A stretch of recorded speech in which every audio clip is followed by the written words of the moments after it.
The most widely published book in human history reveals that we are created in the image of God. Throughout our human journey, each encounter is an opportunity to see the shared humanity in ourselves and others.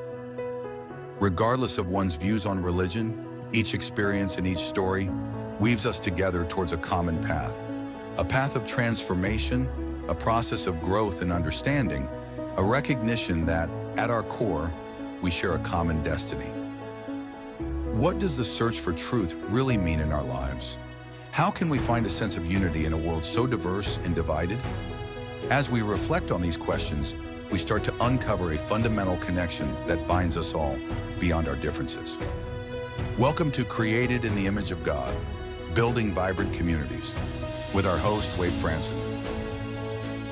Tonight's episode is The Way of Unity.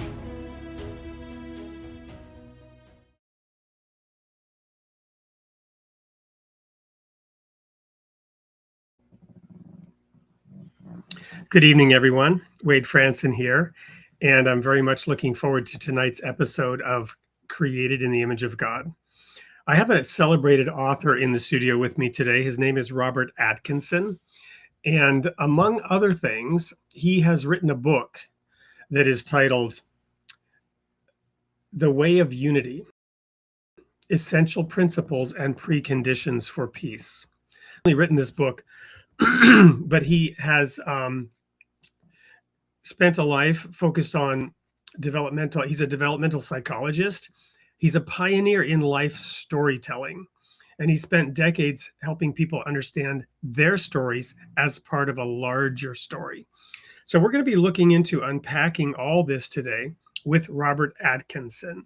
So without further ado, let's invite him into the studio. Hi, Wade. Great to be with you.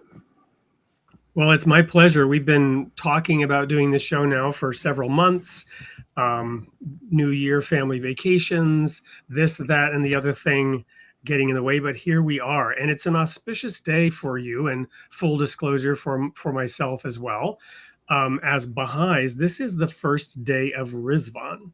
How about I put you on the spot and ask you to just explain to the audience in a very brief few words, what is that? What is Rizvan?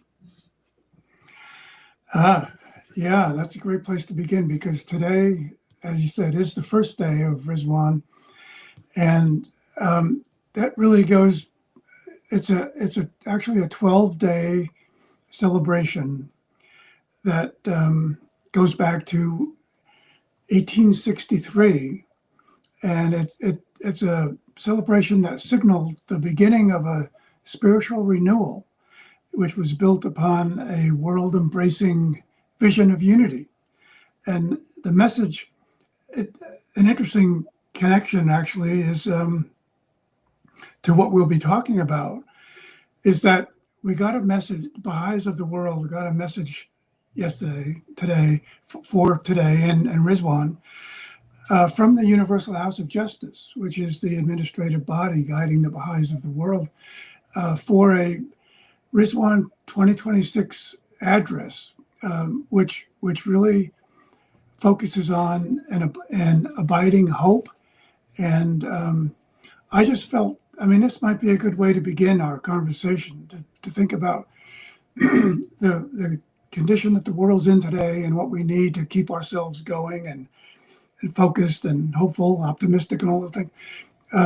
They really address that head on in today's letter to the Baha'is of the world. And it emphasizes that, undaunted by the world's swelling turmoil, and for a troubled world in desperate need of direction, with an acute awareness of the scale of the task at hand, a sense of responsibility and resolve is evident in the shaping of actions, interactions, and aspirations being advanced across the community from national and regional level all the way to the village and neighborhood.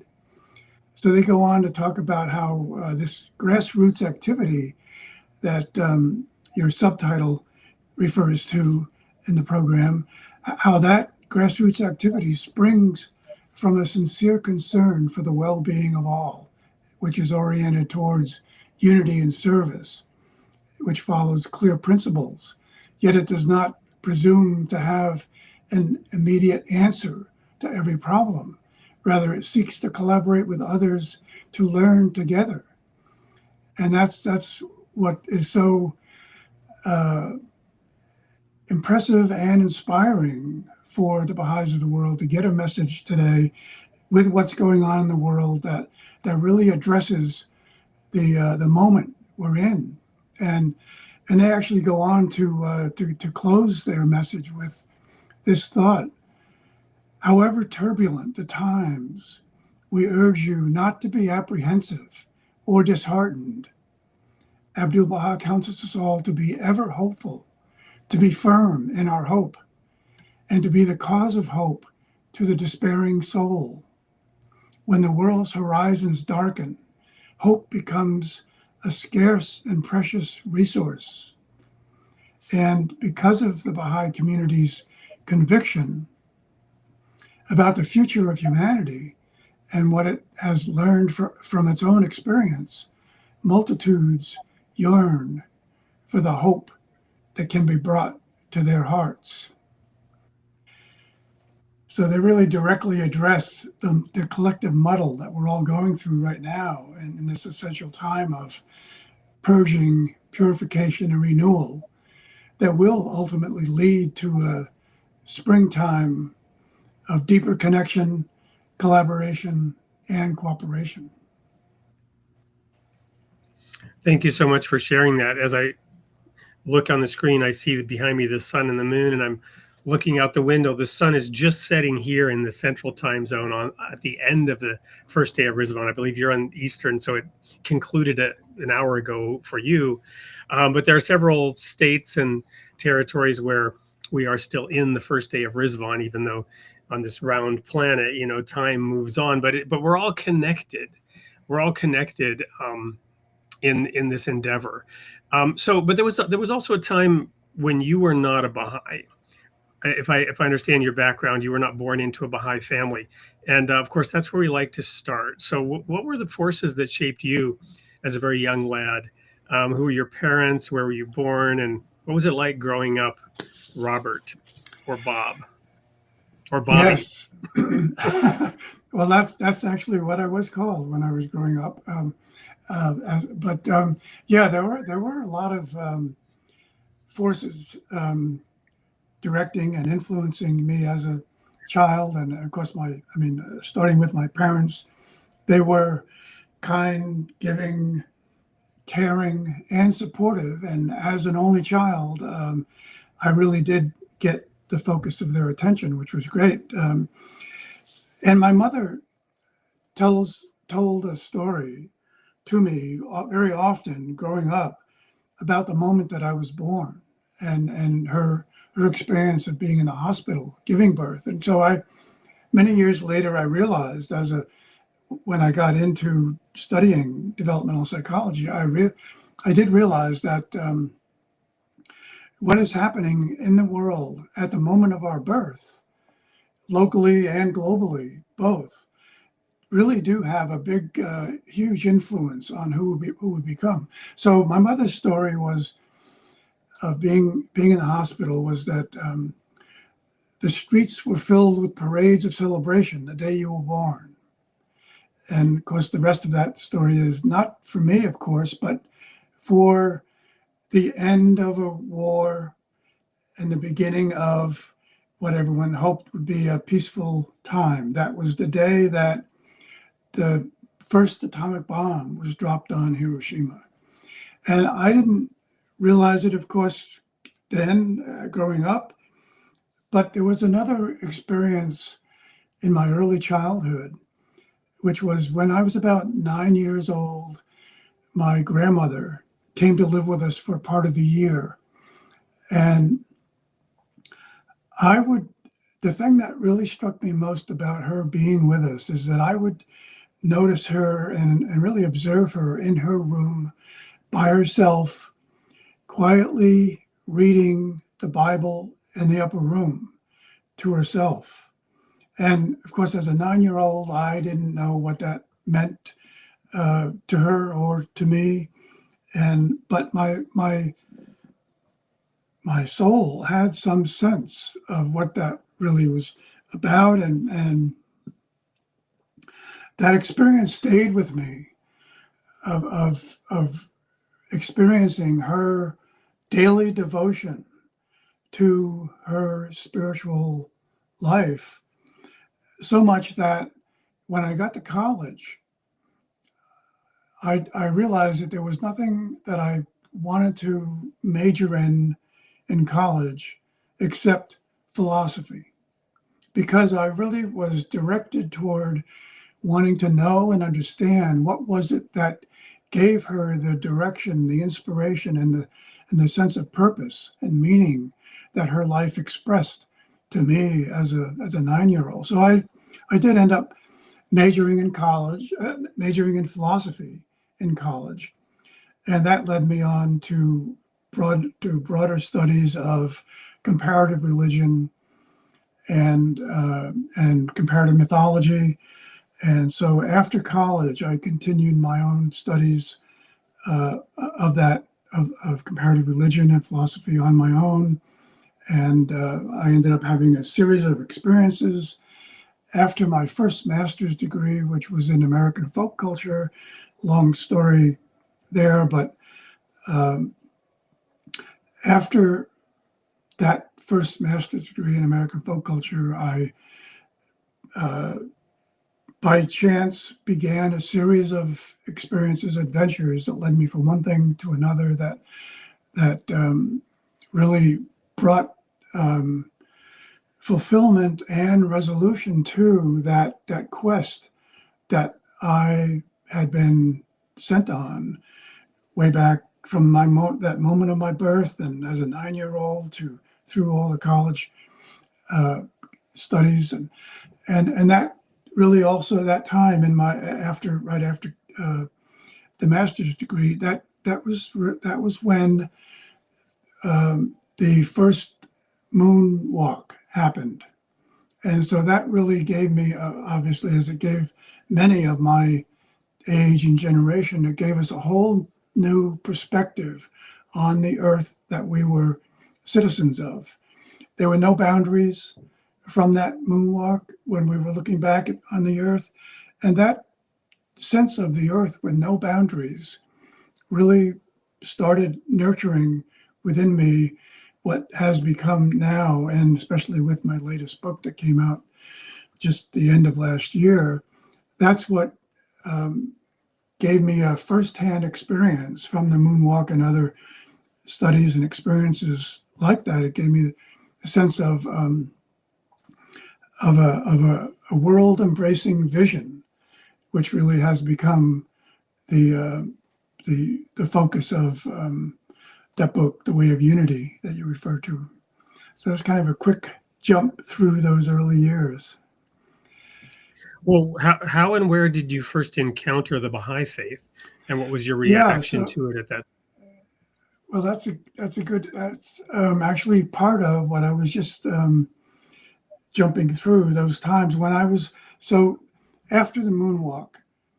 I was my next adventure was being offered to be a crew member on the Hudson River sloop Clearwater by Pete Seeger, who had raised the funds to build a replica of an old sloop that sailed the Hudson River. He invited me to be a crew member on that because we had talked about a historic research project that we were going to do, and so I was on that maiden voyage of the Clearwater from New York to Albany. And on one of the stops, we stopped at many towns and cities along the way between New York and Albany.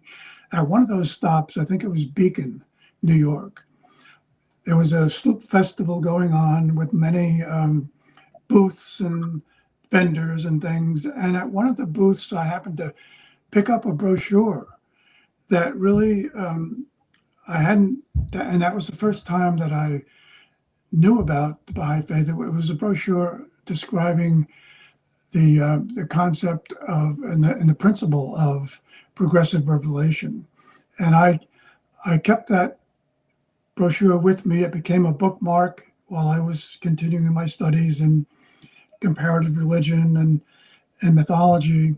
And it took a while, though, for me to come back to that little pamphlet. But that was my initiation, and my first awareness of the Baha'i faith was picking up that pamphlet. And it took a while before I had slowed down enough to really focus on it, which led me to further study of it, and eventually deciding that this is what I had been looking for and being led to through my own studies of comparative religion. Well, wonderful. So one more question, and before we segue into the next section of this show, you wrote an early book about folk songs, which I have a copy of. You mentioned Pete Seeger, and so obviously you were in a, let's call it a scene of some sorts, a milieu. I'm of the age where I wasn't initially immediately a fan of Bob Dylan, for example. I was much more, into the Beatles. But later, studying into his writings, and even recently, I saw some post about his song Masters of War. And somebody was saying it seems like it's pulled from today's headlines, right? So just share a little bit about those early influences, and then how it led to your later works, including the book that you mentioned that you published last year. Yeah, so I mentioned that Pete Seeger had invited me to be on the crew, and it turned out, I didn't know this at the time, but when I boarded the sloop in New York City, I ended up being the only non-singing crew member on that maiden voyage, because what Pete had done was he filled the crew with his singing friends, and which included Don McLean, Ramblin' Jack Elliott, Gordon Bach, and a number of other folk singers who weren't as well known nationally. But I got to. I was just thinking about Don McLean the other day, and thinking, he is so vastly underrated. He wasn't prolific, but man, does he have some gems. Yeah, no question. He was a gifted songwriter for sure, and so I had some other adventures with Ramblin' Jack Elliott after that maiden voyage to Albany, including by an quick aside from arriving in Albany the weekend of Woodstock. A few of us went over to Woodstock to that festival as well. But after that fall, I went down to the city to meet Ramblin' Jack at a club where he was playing at in the Village, and he had some open days after that, and he said he wanted to go up and see his old friend Arlo Guthrie. So long story short, that's how I ended up meeting Arlo Guthrie as well, who I happened to be at his home with Jack when he decided he wanted to sing. Jackie, his wife, and I, we were the first ones up that morning. Arlo decided he wanted to sing us a song because he had just finished writing it, and that was a song where he sat down at the kitchen table to sing it to us from the handwritten lyrics that he had written. And when he got to the lines, and it was a cloudy, overcast day, morning, when he got to the lines, Jesus gonna make you well, the clouds parted and the sun came out and shone right down on the words that he was singing from. And we let him finish, and Jackie and I said, that was amazing, an amazing confirmation. And he said, yeah, the same thing happened when I wrote it. But so that's just a little piece of how I got into knowing some of the folk singers of the time. And later on, after having met Joseph Campbell, who became another mentor, I returned to Southampton, where I had graduated from Southampton College 3 years earlier, and I returned there. And just by chance, I was offered to teach a course, and it was on. It was being already had been planned to be taught by another instructor who couldn't do it. And when I talked to one of my old instructors, who he offered that course to me, and it was a course on folk rock lyrics as poetry. And I said, "Oh, I think I might be able to do that." And so that's what teaching that course and putting the lyrics together in a way that followed the journey of the hero. After having met Joseph Campbell and been influenced a lot by that, I put together the folk rock lyrics of people like Arlo and Dylan and Joni Mitchell, Carly Simon, and James Taylor, a lot of others, in that form of the hero's journey. And then that became, as you mentioned, my first book. I think that came out 1874. So that was the beginning of those experiences that led to my first book. And then it's quite a jump from that first book to the one that came out last year, which we can fill in some of the blanks about as we go on, I guess. Yeah, I'll just make one comment, and that is, that sort of idealistic, some might even say naive, hippie, whatever sentiment that was, the hippies, were a movement, that grew out of that and maybe diffused the power of what was actually being written and done. But your book is much more grounded and practical. So we'll now go to a quick commercial break that will feature that, and when we come back, we'll get into it. So don't go anywhere. We'll be right back with more of Robert Atkinson on Created in the Image of God. Humanity is going through periods of transformation, leading us to unity, oneness, and wholeness. The confusion and turmoil of our collective childhood and adolescence is giving way to a consciousness of global integration. Humanity's age of maturity is dawning. The next step in humanity's evolution is clear. It is now time to recognize the oneness and wholeness of human relationships, where there is no other left to exclude from the circle of the human family or from the web of life. We are entering a time when the equality of women and men will be fully realized, when a balance between the extremes of wealth and poverty will be fully realized, when freedom from all forms of prejudice will be fully realized, when harmony between science and spirituality will be fully realized, and when the protection of nature as a divine trust will be fully realized. This way of unity, built on universal love, leads to the oneness of all life.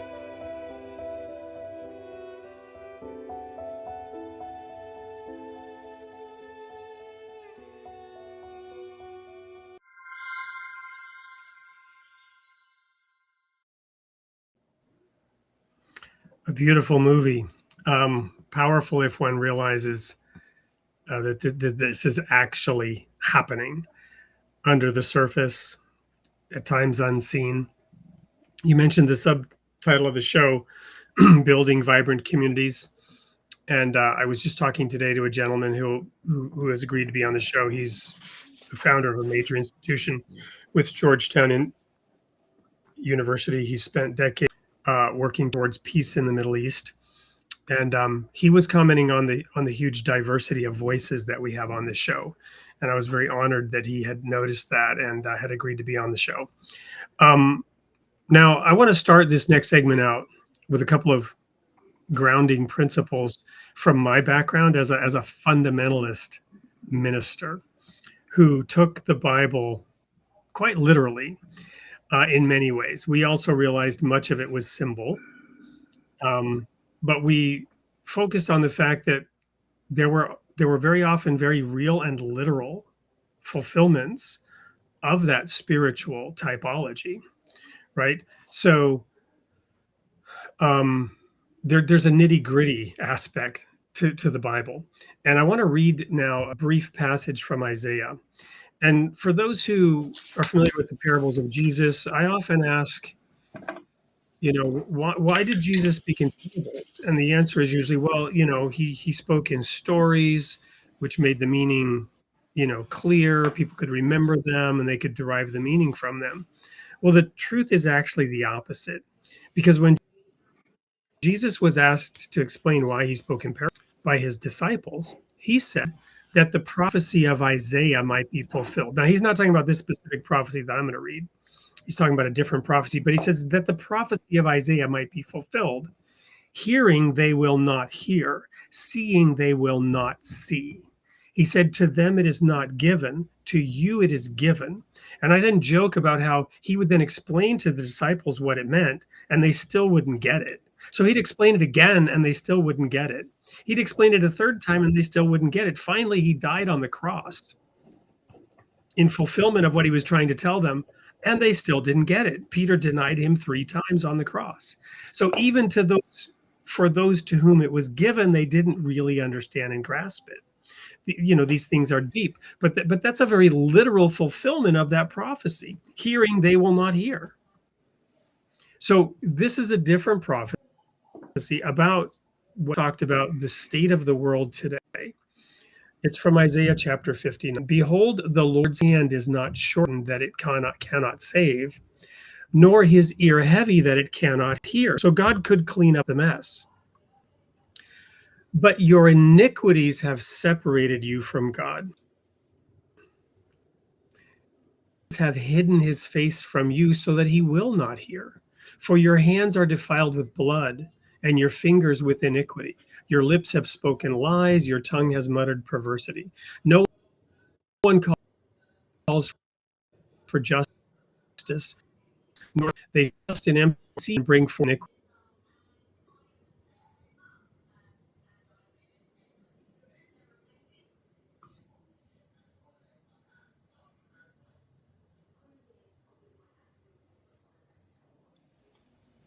Hang on one second. Can you hear me okay? Yeah. All right. So I guess I'm back. So here's the part that relates to your book.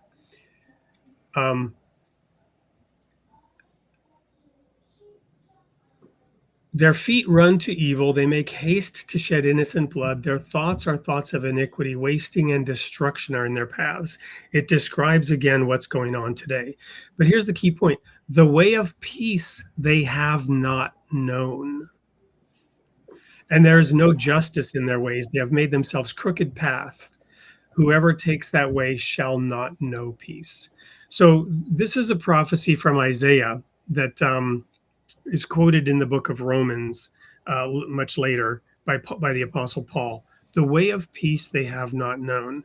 And your book seeks to explain, shed light, unpack what the way of peace actually is. I thought that would be the way that I would sort of frame this discussion and invite you now to discuss that book that you published last year, which seems so timely, so prescient for what has unfolded in the last 6 to 8 months. Yeah, well, thank you for that context. That was really interesting and important to have that context. And of course, I think as you indicated, it's really important for us now today to be able to understand the purpose of parables and the design of parables, which by definition are stories that have a hidden meaning. And that meaning has been hidden not only to the direct actual followers or disciples of Jesus, but many for many centuries following that time as well, because and this is how I would kind of answer your question, because humanity has been living out a process of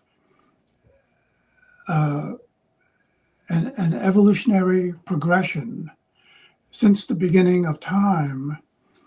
And that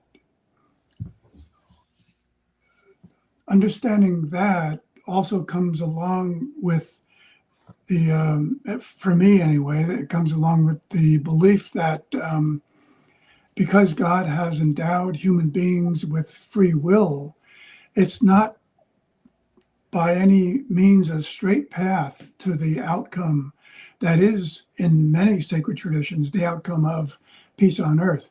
There's no straight path towards that, and that might be what was being referred to in that passage, the way of peace they have not known.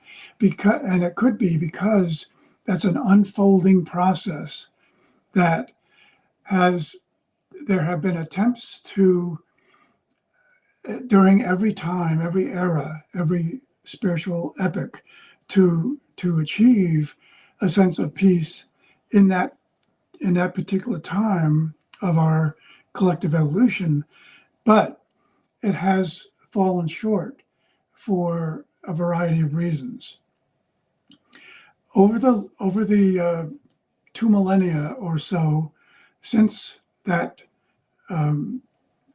parable that you just read from, humanity has evolved, continued to evolve, and I think, and the basis of the book, The Way of Unity, is that we are designed by the Creator to go through a period of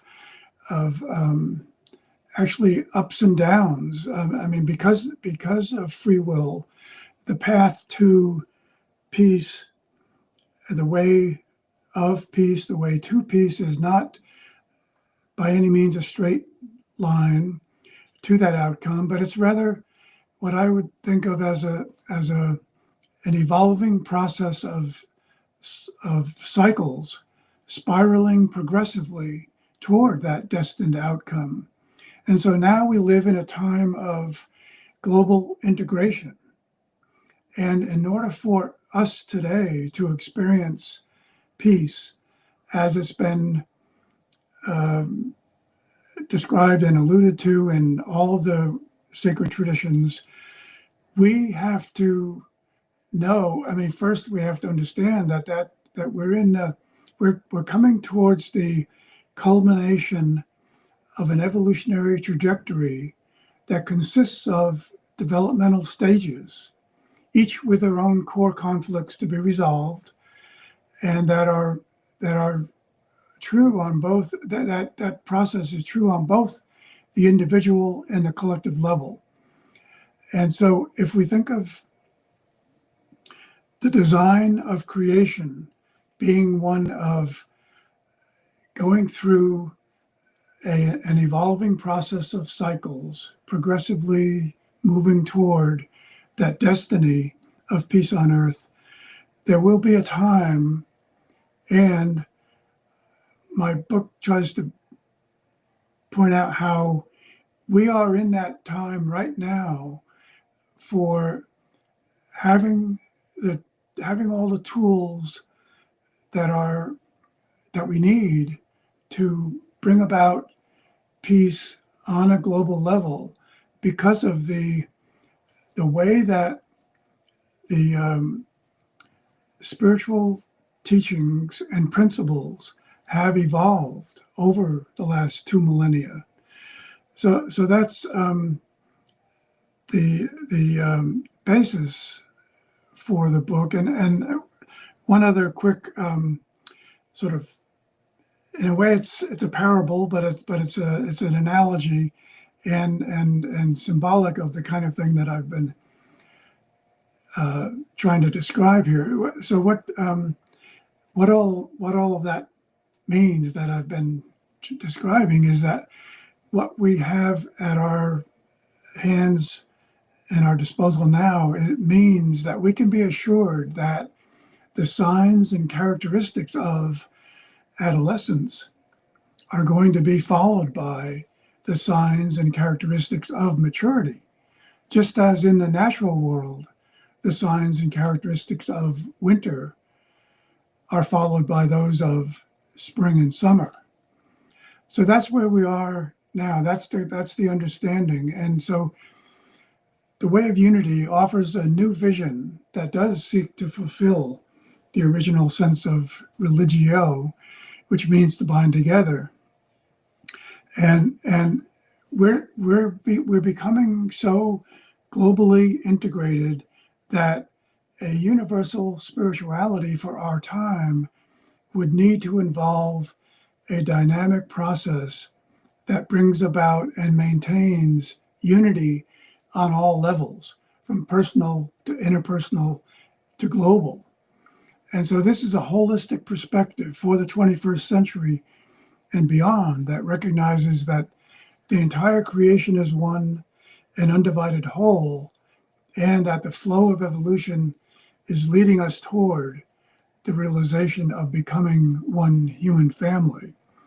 But to achieve that goal in today's world, we need to live by principles that are designed to bring about unity on a global scale, which would reflect the inherent unity of the universe. So that's what the way of unity does in a three-part way. It offers that vision of how a universal spirituality, how social action, how community building, how they all converge to form a framework for peace building. And that's because we see this as humanity's next stage in its collective evolution of moving closer toward fulfilling an age-old promise of peace on earth, which will be, in today's world, has to be accomplished starting locally with a strategy that is globally scalable. So, and that's the vision that the way of unity offers, both from inner peace to interpersonal peace and to world peace, because they're so interconnected that one cannot be separated from the other. Well, thank you so much. I'd like to sort of unpack that a little bit from a slightly different perspective or angle, because there's a lot of concepts there, a lot of deep words pregnant with meaning, and I want to maybe give a couple of concrete, practical examples to help make that live a little bit.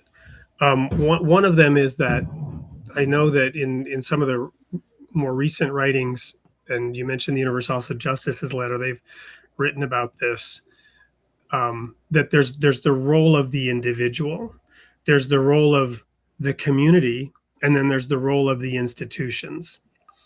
And we're as a global society arises, and as the population has reached into the billions, and cities have reached into the tens of millions, and companies, corporations have reached the size of small governments, right? You have these forces, and I'd like to give an example again from the Bible to sort of make this live.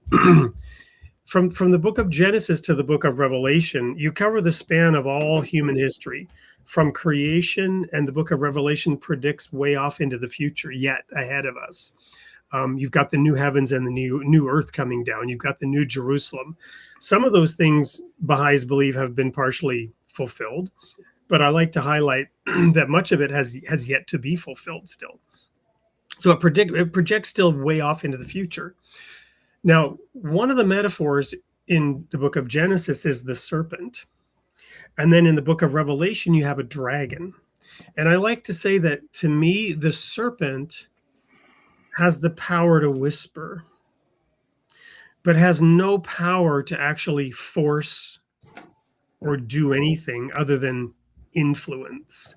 And there are various interpretations about what the serpent is. It can be our own ego, right? Our own insistent self, our own desires that pull us away from the truth.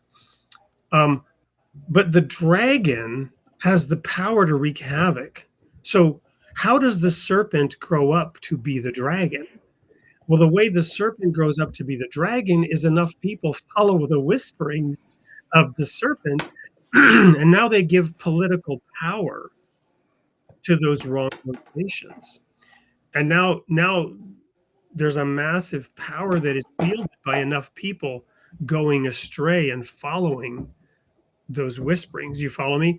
So this is kind of an arc of, human society development as we go from Adam and Eve and Cain and Abel, Cain having killed his brother Abel, on into the book of Revelation, where you have nations at war with each other, right? Tribes growing into city-states, city-states into nations, nations into federations of nations.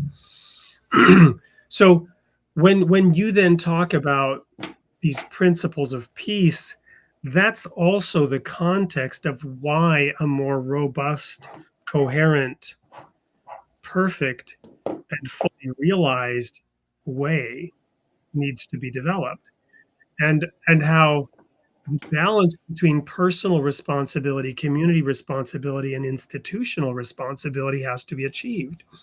We can't abdicate personal responsibility in favor of a nanny state that takes care of all our needs, right? We might want society to improve and to provide for its people, but society is just an extrapolation of what the individuals do. If the individuals depend on society to take care of them, society will collapse. So we're trying to figure out the balance of these different accountabilities as these systems are developed and unfolded. And I want to share one more thought here. This is actually a question that came in. It's timely. I think we're pretty close to that now with the introduction of AI. Okay, I don't want to go down the AI rabbit hole, but I do want to share an article that I just saw today from this article was by let's see who wrote it. No, it came through the Free Press. But who was the author here? I think it might have been Jamie Metzel. And so he worked with ChatGPT-5 to create a new moral code for humanity. And he created the 10 commandments of AI. He asked AI to come up with 10 commandments and a new moral code. I'm going to read them to you. In fact, I'll put some of them in the chat here. So that it goes out to the audience as well, and then we can bring it on screen. So let's see how much of this. Number 1, treat every being with compassion and dignity. Number 2, do no harm. Actively protect the vulnerable. Number 3, speak and act truthfully with integrity and humility. Number 4, share generously, especially with those in need. Number 5, seek to understand others before judging them. Right, that's straight out of Stephen Covey, right? 7 Habits of Highly Effective People. Seek first to understand, then to be understood. Here's the next 5. Resolve conflict with fairness, forgiveness, and the intent to heal. Live in harmony with nature and all forms of life. Value wisdom over dominance. Cultivate inner growth. Honor the freedom and uniqueness of others. Let me the little chat here didn't capture the last 2 fully, so let me post them in here. Now we get honor the freedom and uniqueness of others. And number 10, remember the sacredness of life. Live with awe, gratitude, and love. So we would all agree with these. There's nothing wrong with any of them, and it's really quite an amazing set, which if we did live by them, we would transform society. But what struck me in these is that last one, remember the sacredness of life. This is the first mention of something above and beyond ourselves. And it's not even, there's a difference in my view between sacred and holy. Holy, the attributes of God are holy. And sacredness, we can actually kind of imbue things with a sacred nature, if you will, by elevating them. Certainly it's a bridge to that which is holy. But if we go back to that passage that we read at the beginning in Isaiah, it's basically saying nobody seeks after God. So you mentioned religion and the meaning of the word. But now I'm going to go back and put in one more question from the audience here, and then I'll hand the mic back over to you. It was this one here. This is kind of an interesting and a tough question for you, but I know you'll handle it quite well. So hang on, where is it now?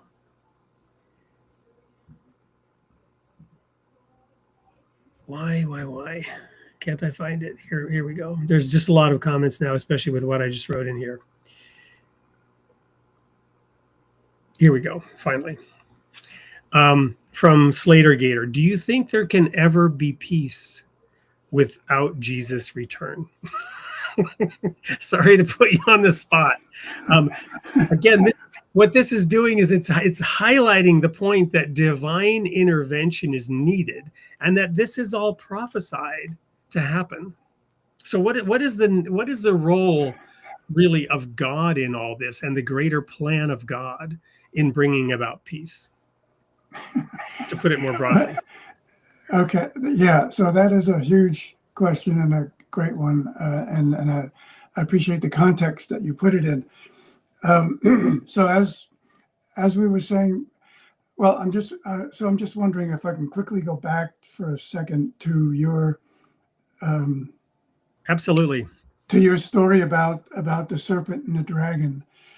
Just quickly, because I think it's important for that's again in the area of parables and hidden meanings. I think it's important for us to recognize some of the symbolism there with concepts like that, like the serpent and the dragon, and I bring in another one from mythology, because this is where the meaning can be found in one sense. Another figure that would fit very well with those other two, the serpent and dragon, is a gargoyle.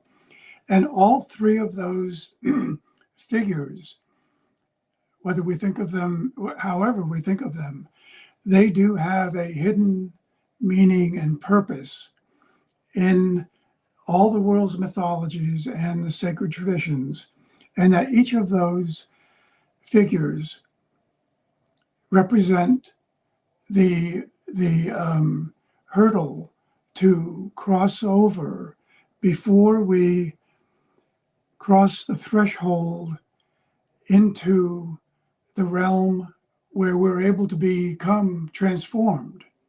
So they are precursors, preconditions for the process of transformation happening.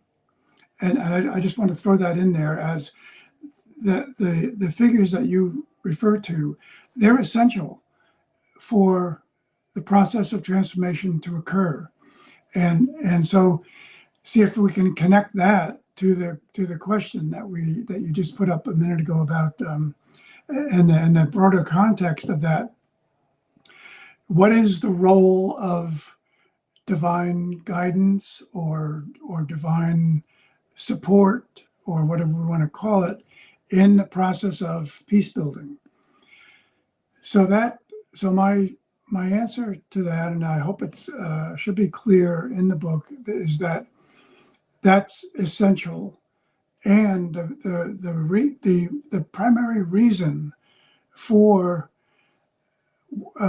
peace being not only possible but inevitable relative to the time it's going to take humanity to come together as one family to apply the principles that bring about unity, that will then reflect and sustain the wholeness and harmony and unity and peace of the universe when it was created.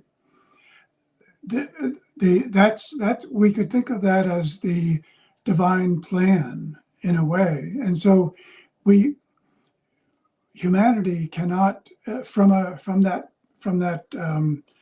universal spiritual perspective, humanity cannot achieve peace on earth now or in the future without having some sense of what the divine intention to the entire creation is about. So, but it's a I also like to think of the same thing as being the most important partnership that there is in all of creation. And that partnership is between the Creator, God, and humanity. There's no greater partnership in the world, in the universe, than between humanity and God. So that's sort of a roundabout general answer of whether or not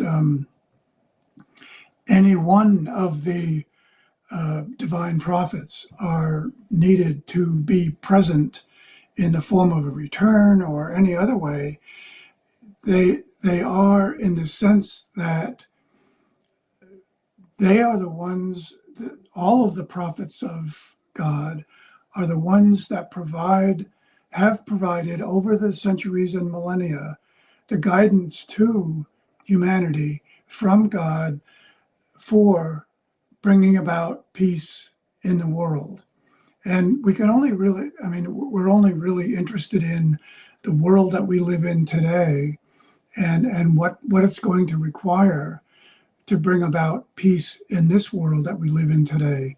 So all of the teachings of all the world's prophets need to be present and not only present, but put into action in the everyday lives of the all 8 billion of us today. And that's the process that's underway. To put it in a Baha'i context again, which has only been part of the evolutionary process for the last century and 3/4. So we're only talking, when we bring the Baha'i perspective into it, we're only talking about it really being in the world the last century and 3/4, since around the mid 1840s, 50s. And we mentioned earlier that this happens to be the day we were recording. This happens to be the first day of Rizwan, which relates to the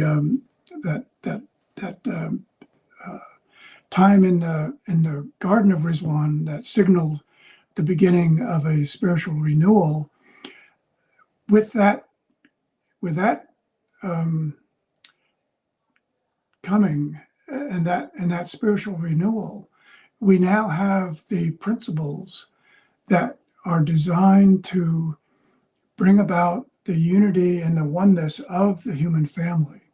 And so that's the only way that we'll be able to achieve peace in the world that we live in today, is through those principles that are designed to bring about unity in every way. And that includes the unity of the very diverse human family.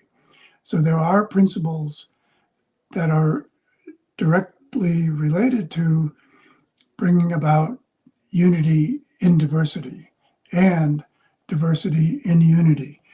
And there are, the book and the Baha'i writings go into a great deal of detail about what those principles are and how they're already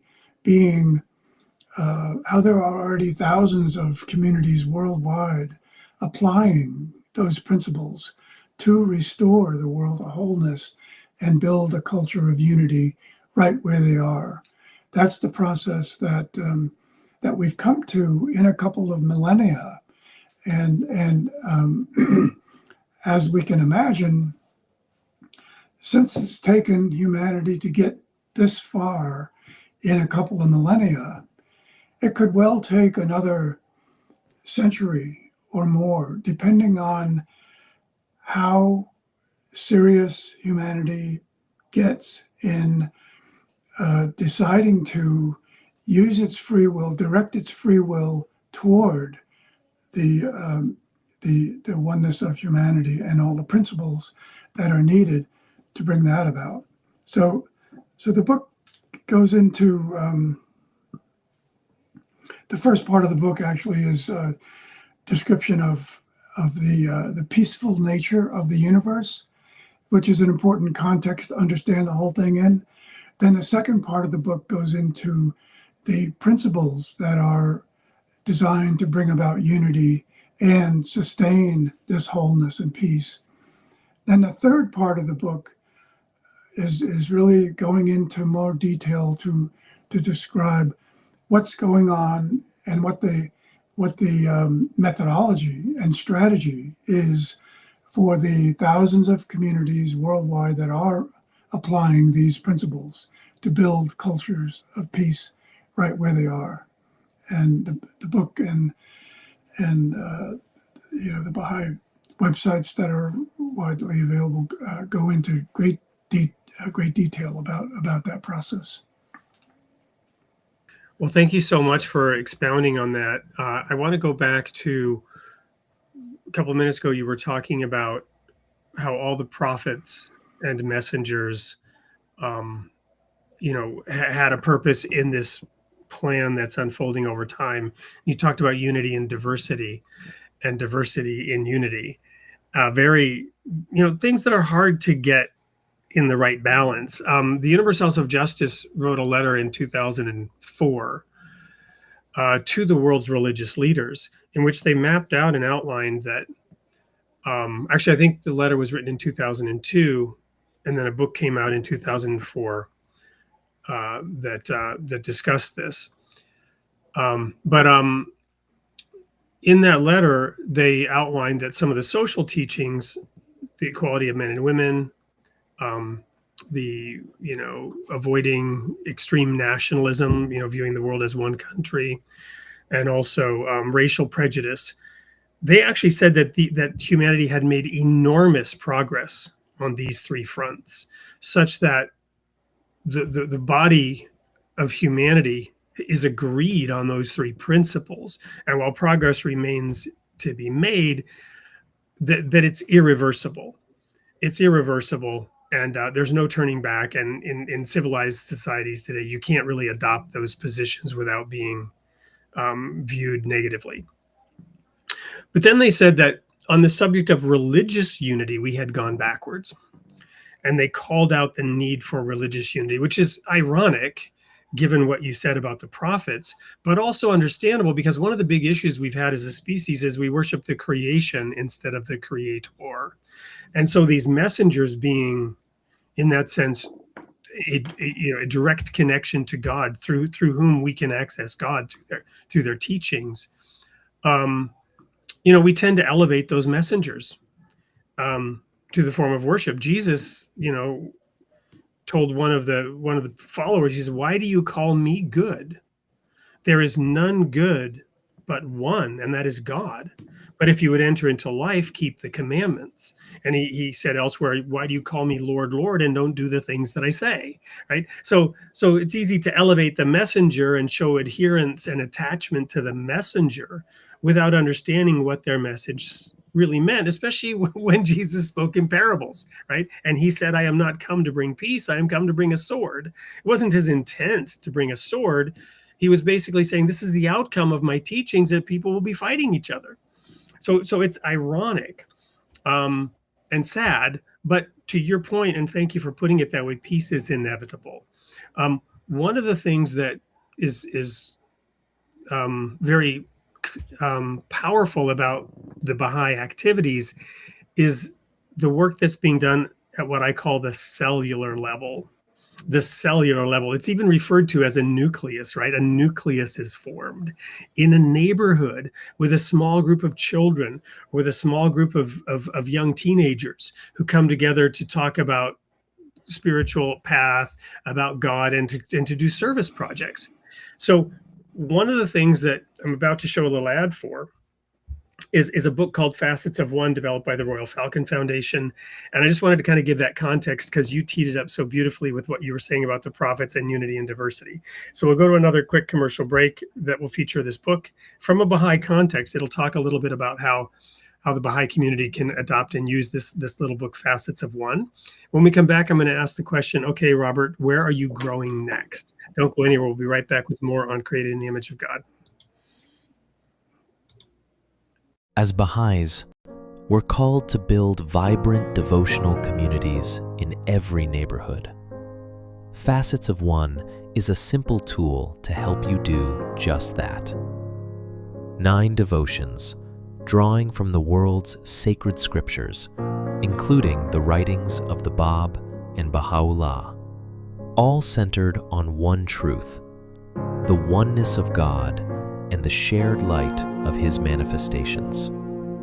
Designed for friends of all backgrounds, it lets the Word of God do the attracting through short readings, silence, and meaningful conversation.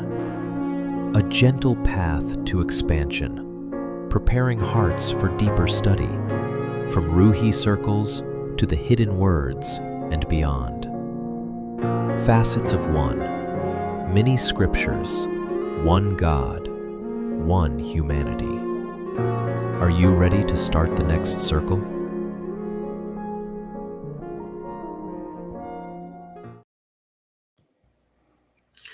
So that book was actually officially published today. It has been released. It's in pre-order. Copies are shipping across the nation as we talk, and it has been piloted and tested throughout a number of communities across the U.S. So I hope you'll check it out. Okay, Bob, so back over to you. Where are you growing next? Having published this book, having had a long and illustrious journey, starting with folk music and the prophetic words, Simon and Garfunkel, right? The words of the prophets are written on the subway walls and tenement halls, to where you've written this book outlining principles of peace. What's next? What's your focus these days? Well, for anyone that's written a book, it's a lot like giving birth. And of course, you don't leave it on the shelf or in the warehouse, wherever it might be. It's really an ongoing, for me anyway, it is an ongoing process of trying to get the message out there of the book. And so that's where I'm going to be continuing to head next. And I'm actually in the process of developing a 2-part course.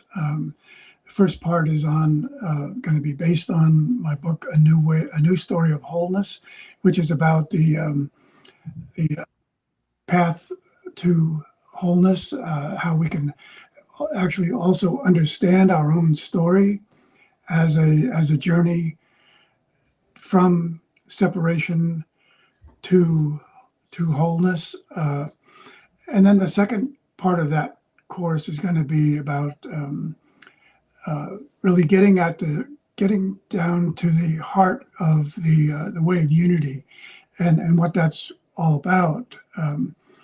So it's going to be what I think is really my role from the books that I have written and the need to get the message out there in an ongoing way. It's about, for me, it's really come down to recognizing a need to get the message of how important it is for really all 8 billion of us to identify and to live according to an all-embracing vision that brings the human family together and makes it not only flourish as a whole, but makes all of the prophecies ever given by all of the sacred traditions possible. And so in the time that we're living now, the only way to do that is to live by an all-embracing vision. And so that's going to come from the essence of the book, and that's my ongoing work. Well, I put the title of the book right there in the chat, and it's showing on the screen. I'm sure people can get it from Amazon or walk into a Barnes and Nobles and order it. Is there anything else, any other place where you would recommend people engage with you and your work? Is there like a website or? Yeah, I do have a website, and that's a good place to get in touch with me. That's robertatkinson.net. And by checking that and by getting on my mailing list, you will know when the course that I just mentioned will be available, probably in the fall. That will be available. So keep posted on that by getting on my mailing list. Did I spell that right? That's it. Yep. That's Awesome. it. Awesome. Well, we are unfortunately out of time. We did have a chance to go through a couple of audience comments. Actually, I'm gonna bring up one or two more real quick. This was a question earlier on when you were talking about I think it was your grandmother who studied the Bible in solitude. And I guess more broadly, your own spiritual practice is what this Finally Free store was asking about. Yeah, thank you for that question.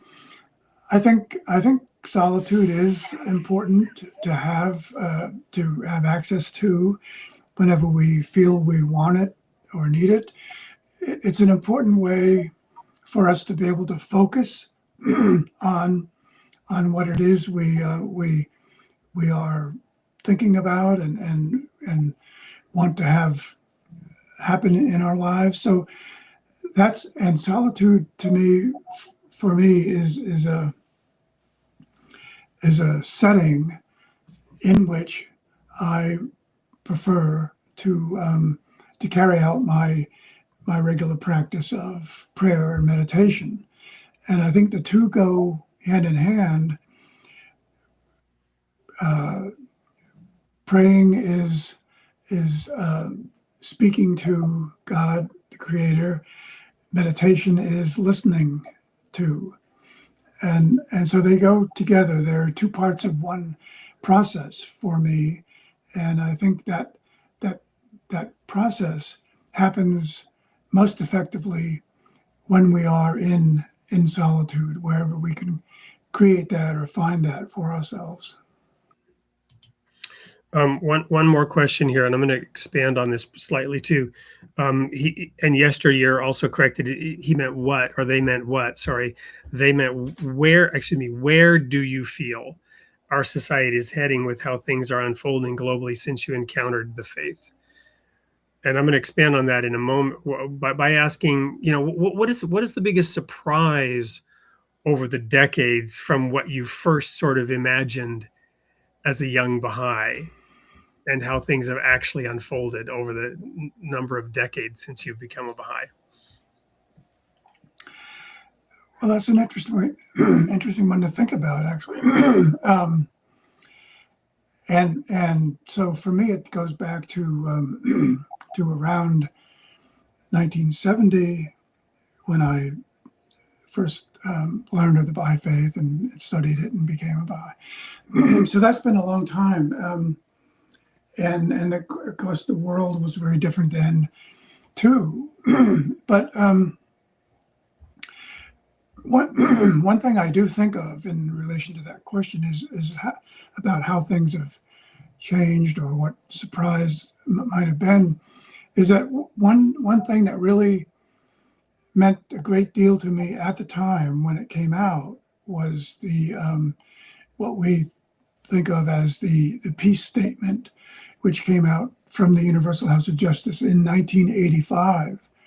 And the one thing that really struck me about that then was that the Universal House of Justice, even in 1985, suggested that the experience of this global community can serve as a living example for reinforcing hope in the unity of the human family and the Universal House of Justice offered the Baha'i world community as a model for study. That even 1985 was a long time ago in relation to where we are right now in the world.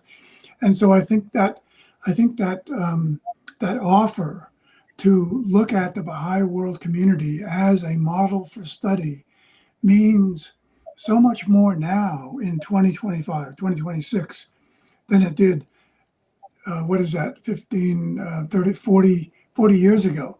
There's such a, the Baha'i world community has come such a long way in those 40 years.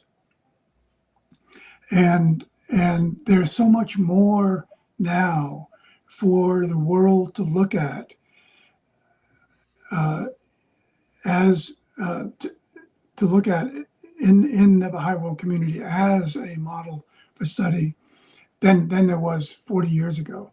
So that's been, I guess, one very pleasant surprise that in those 40 years, the Baha'i world community has come to such a place where there are so many more ways that it is so valuable for the rest of the world to actually be able to see what is happening in the Baha'i communities around the world and how the principles designed to bring about the unity of the human family have been put to practice in communities from small villages in Africa to huge cities and neighborhoods and communities in Asia and the US.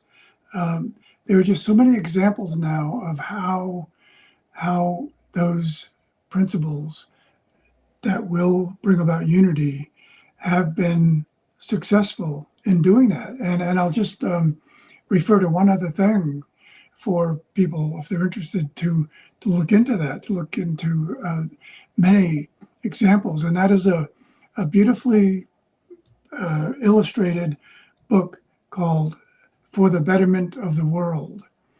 And that is a richly illustrated book that's actually available free online as well. That's just full of those communities around the world that are putting into practice through their everyday interactions and learning experiences, which include the practice, the regular practice of consultation. There's so many examples of those now in that book that I'd really recommend for anyone who wanted to read further about examples. Well, thank you so much for taking those lofty principles from that book and grounding it in the experience that is going on. When as you were talking, I was imagining, the divergence, the extremes of wealth and poverty and these things that keep us separated. But yet at the same time, here's a set of practices that are essentially in their character and nature not different, whether you do them in the smallest village in in India or Africa, or in the largest metropolitan city. And to me, it's very important to mention that these practices should be localized. There should be material differences in their application and how they're practiced. But at the same time, there is also a lot of similarity. The essence and the core of those activities is the same, and it binds us together even as it allows diversity. So For sure. I don't mean to jump in at the end there and close this out. So any final words to the audience before we do the last thing, which is to go to the sneak peek of next week's show? Well, thanks, Wade. This has been great having a conversation with you. I guess what I would just close with is that we really do live in a time when the greatest need is a healing vision, guiding us back to a consciousness of wholeness that connects us all. What the world needs now is a world-embracing vision that would heal a divided humanity. An all-embracing vision starts with a quest to remember who we really are. It guides us from a seeming state of separation to an awareness of the greater wholeness and motion of all things around us, and instills within us a desire to repair the harmony and balance of the world and restore the world to wholeness. So living with a vision that embraces the world and all things beyond is seeing all as part of the same web of wholeness. Powerful. Thank you so much, Robert, and honored to have you on the show and share everything with the audience. We have one thing left. That's the sneak peek of next week's show, but I'll remind everyone of the tagline of the show. You are created in the image of God, and God loves his creation. We'll see you next week.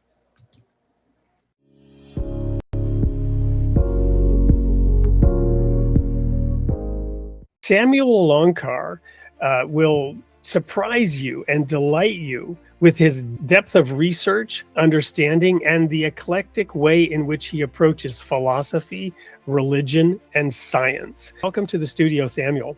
Thank you so much for having me, Wade. It's a delight to be here. What guides you in your research into the intersection of Judaism and Christianity?